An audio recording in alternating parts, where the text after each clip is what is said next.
زبان کو بولنے کا سلیقہ دیا ہے، طاقت دی ہے، اب اس زبان کو غلط استعمال کرے تو اس کی مرضی۔ اس نے آنکھوں کو دیکھنا دیا ہے، اس کو شہوات سے بھر لے تو اس کی مرضی۔ اس نے حضرت انسان کی ضروریات کی کفالت اپنے ذمے لی ہے، لیکن یہ اپنا کفیل خود بن جائے اور اپنی پریشانیاں خود اپنے ذمے لے لے تو اس کی مرضی۔ اور یہ خرید لے دولت اور خرید لے دنیا اور یہ خواہشات کے انبار لگا دے، اللہ ارشاد فرماتا ہے وہ وقت آنے والا ہے، افلا یعلم اذا بعثر ما فی القبور۔ اللہ اکبر، اسے پتہ چلے گا اس وقت جو کچھ جو قبروں میں ہے سب کچھ باہر آئے گا۔ یہاں من فی القبور نہیں کہا، ما فی القبور کا ہے۔ اگر من فی القبور ہوتا تو اس سے مراد صرف انسان ہوتے جو قبروں سے اٹھائے جاتے۔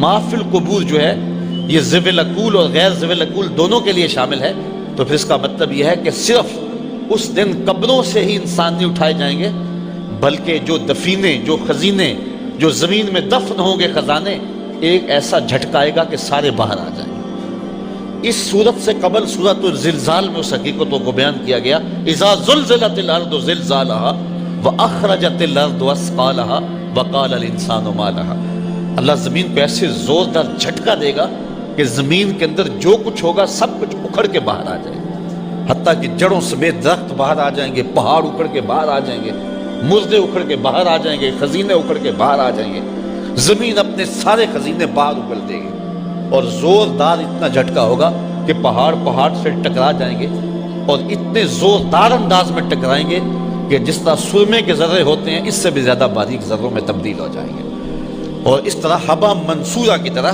یہ کبھی آپ نے دیکھا ہو کہ کمرہ تاریک ہو اور روشن دان تھوڑا سا کھلا ہو تو باہر سے روشنی اندر آ رہی ہو، تو اس روشنی کی لکیر میں آپ کو باریک باریک ذرے اڑتے نظر آتے ہیں، ان کو عربی میں حبا منصورہ کہتے ہیں۔ اللہ تعالیٰ سورہ واقعات کے اندر ارشاد فرماتا ہے کہ قیامت کے دن پہاڑ جب ٹکرائیں گے تو حبا منصورہ کی طرح اڑتے پھریں گے۔ یہ کوہ ہمالیہ، یہ بڑے بڑے پہاڑ اس قدر باریک ذروں میں تقسیم ہو جائیں گے، تو وہ ایک زوردار جھٹکا ہوگا جس سے زمین اپنا سب کچھ باہر پھینک دے گی اور زمین کا پیٹ خالی ہو جائے گا۔ اللہ اکبر۔ فرمایا فلا یعلم اذا بعثر ما فی القبور، اس وقت پتہ چلے گا جب زمین اپنے سارے خزانے باہر اگل دے گی اور انسان قبروں سے باہر آ جائیں گے۔ یہاں سید قطب نے بڑی خوبصورت بات لکھی، اس نے کہا بعثرہ کا جو صوتی آہنگ ہے وہی بندے کو ہلا کے رکھ دیتا ہے، تو جب یہ عملاً ہوگا تو پھر کیا ہوگا؟ اللہ اکبر۔ فلا یعلم اذا بعثر ما فی القبور وحصل ما فی الصدور، اگلی بات اس سے بھی سخت۔ اللہ فرماتا جو کچھ سینوں میں ہے وہ بھی باہر آ جائے گا۔ اب سینوں کے اندر جو راز ہیں، جو نیتوں کی پوشیدگی ہے، تو یہ سب کچھ باہر آ جائے گا۔ مجھے آپ بتائیں جب نیتیں بھی چھپی نہیں رہیں گی، جب خیال بھی چھپے نہیں رہیں گے، رب انہیں بھی ظاہر کر دے گا تو پھر باقی بچے گا کیا؟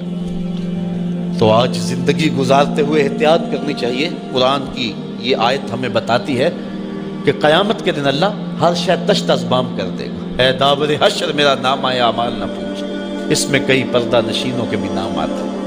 وَحُصِّلَ مَا فِي الصُّدُورِ، یہ حُصِّلَ کے لفظ پر جو تشدید ہے سواد پر، ذرا اس سے بھی جو ہے وہ آپ محسوس کریں کہ قرآن مجید کے لفظ بھی جو ہیں معنی نہ بھی کریں تو وہی مفہوم کو ظاہر کر رہے ہیں۔ وَحُصِّلَ مَا فِي الصُّدُورِ، جو کچھ سینوں میں ہے وہ نکل کے باہر آ جائے گا، اور خیال، وہم، سوچیں اور نیتیں ایک شکل اختیار کر لیں گی۔ اب انسان دیکھے گا تو حیرت زدہ ہو جائے گا، یہ تو میں نے سوچا تھا، یہ تو میں نے جو ہے یہ میرے تصور میں تھا، تو وہ تصور بھی متشکل ہو جائیں گے، اور جب تصوروں کو بھی شکل مل جائے گی، جب خیال بھی مجسم ہو جائیں گے، جب سوچیں اور نیتیں بھی سامنے آ جائیں گی، تو پھر باقی کیا بچے گا؟ اللہ اکبر۔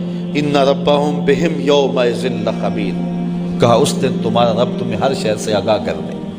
ہر شے تشت ازبام ہو گئی، اس دن پھر ظالم ہاتھ کاٹے گا اور کہے گا یا لیتنی قدمت لحیاتی، کاش میں اپنی اس زندگی کو اس زندگی کے لیے آگے بھیجا ہوتا۔ لیکن اس وقت کا پچھتاوا کوئی کام نہیں دے گا۔ آج کا پچھتاوا زندگی بدل ہے، آج کا پچھتاوا زندگی کے رخ کو تبدیل کر سکتا ہے۔ وقت پر کافی ہے ایک قطرہ بھی آب خوش ہنگام کا، جل گیا جب کھیت برسمی تو پھر کس کام کا۔ تو صاحبو آئیے ہم اپنی آخرت کے لیے تیاری کر دیں۔ یہ قرآن مجید کا جو اسلوب ہے، آپ قرآن مجید کی کوئی بھی صورت پڑھ لیں، قرآن مجید مختلف دلائل دے کر کے اور مختلف اسالیب کے بعد اپنے قاری کو اس جگہ پہ لاتا ہے کہ تیری زندگی مختصر ہے اور تو جس مقصد کے لیے دنیا پہ آیا ہے اس کی طرف توجہ کر. آج تو لوگوں کی نگاہوں سے پوشیدہ ہے، آج تیرا مکر و فریب، تیرا دجل و تلبیس چل رہا ہے، آج تو لوگوں کو دھوکہ دے سکتا ہے، لیکن یہ کل ہر شے ظاہر ہو جائے گی. اور پھر اس وقت کتنا مشکل ہوگا جب نیتیں بھی پوشیدہ نہیں رہیں گی، جب راز بھی پوشیدہ نہیں رہیں گے. تو سورہ